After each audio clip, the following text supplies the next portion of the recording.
प्रेम से बोलिए शंकर भगवान की जय।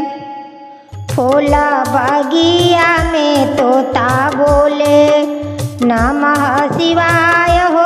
फूल बगिया में तोता बोले नमः शिवाय हो। फूल बगिया में तोता बोले। तोता की बोले सुन के ससुर जी मगन भैला। तोता की बोले सुन के ससुर जी मगन भैला।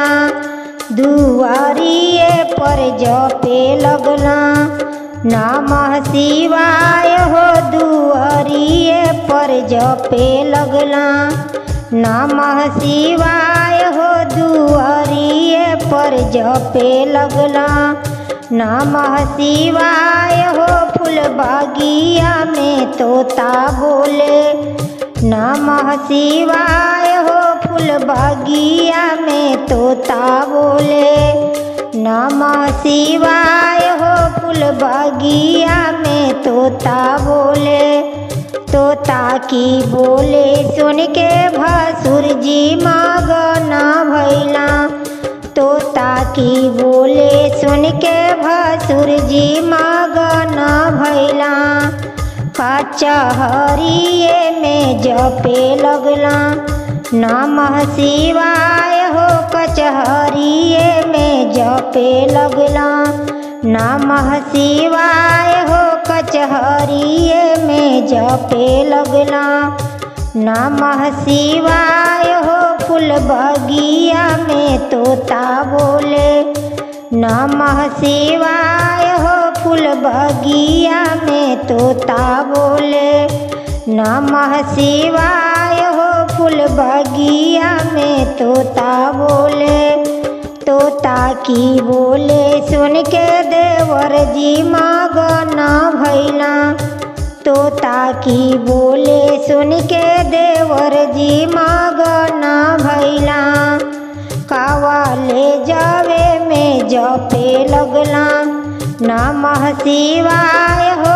कवले जावे में जपे लगला नमः शिवाय हो। कवले जावे में जपे लगला नमः शिवाय हो। फूल बगिया में तोता बोले नमः शिवाय हो। फूल बगिया में तोता बोले नमः शिवाय हो। फूल बगिया में तोता बोले। तोता की बोले सुन के पति जी मगन भैला।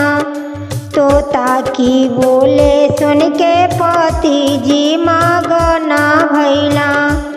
ऑफिसिये में जपे लगला नमः शिवाय हो।